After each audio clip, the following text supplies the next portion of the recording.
You don't really need to work very hard to get by in life when you're the great-grandson of the richest man in the world, the son of a governor, and the heir to a sizable fortune.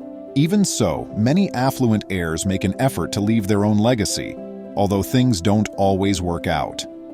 Welcome to USA Stories channel. Do not forget to subscribe and activate the bell button to receive all new updates. Now let's go to the story.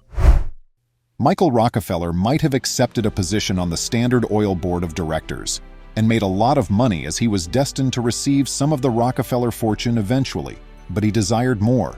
He instead assumed a position unrelated to oil, followed a new passion to the extremities of the globe, and ultimately lost everything, including his life. In all likelihood, Michael Rockefeller's ideal life was planned out for him.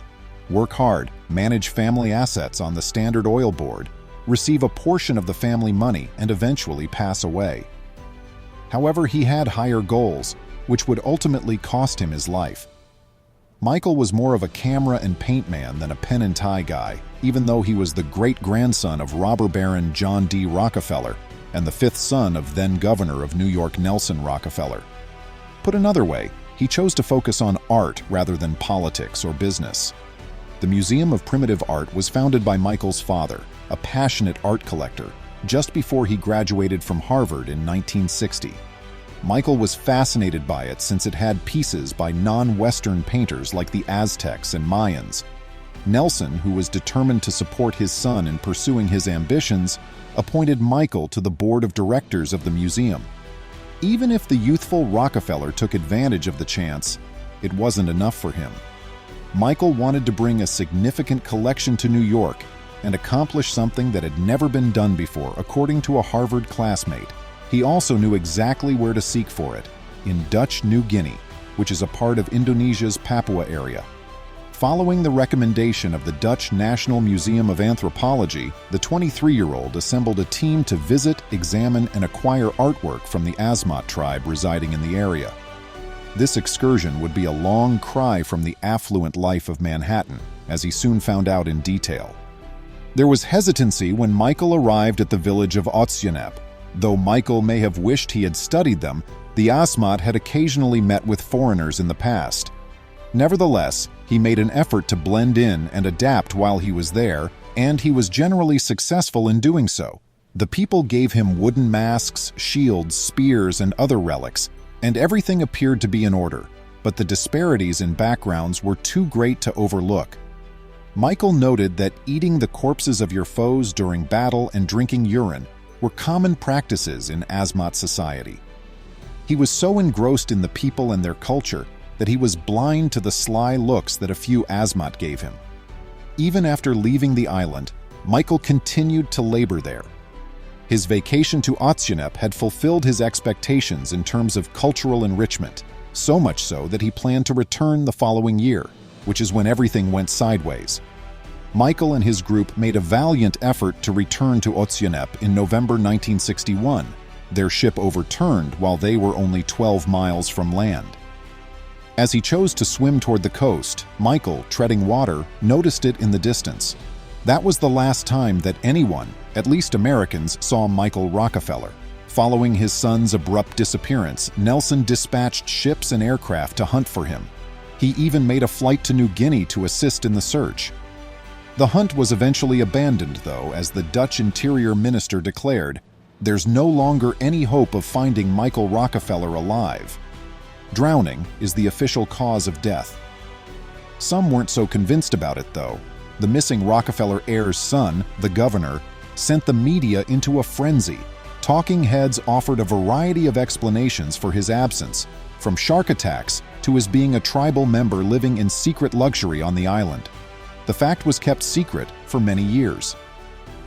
Years later, however, Carl Hoffman, a correspondent for National Geographic, sought the truth. He was just a year old when Michael vanished, but he had always been enthralled with the notorious mystery.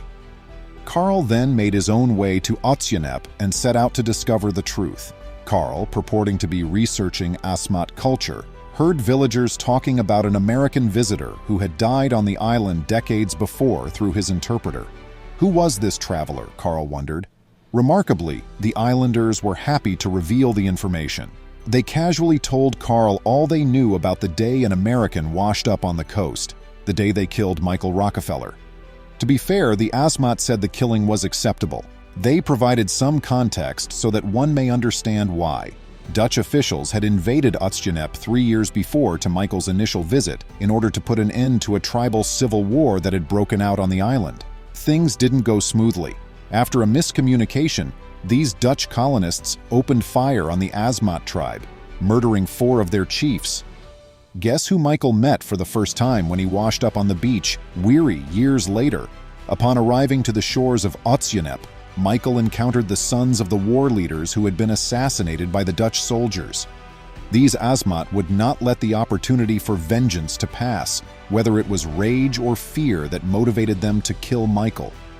Carl Hoffman authored a book about the event and documented the horrific aftermath. The Asmat chopped off his scalp, boiled his flesh, ate his brain uncooked, and made tools out of his bones. They believed they had brought the universe back into balance, so they doused themselves in his blood. Nevertheless, the Dutch colonists had introduced firearms to the Asmat. Because of the Americans, they had seen helicopters. The tribe decided to hide Michael's killing because they thought they would have been wiped out if news had spread about their murder. Whether the narrative unfolded in this manner is hard to tell. Carl was informed by most islanders that they had been hearing about this one for years, but it hasn't been verified.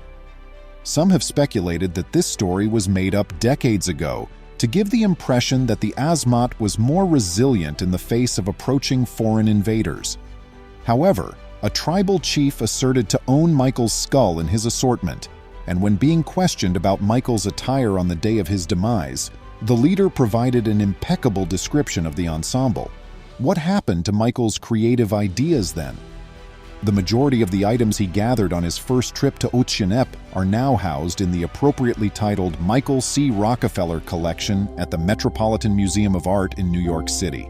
They remain there as of right now. It's unfortunate that Michael Rockefeller lost his life while doing what he loved. Fortunately, he can share his passions and interests with the world because of the museum display. Please remember to subscribe to our channel, give us a thumbs up, and turn on the notification bell so you won't miss any of our videos. If you enjoyed the tale, the next video that plays on your screen will probably move you too.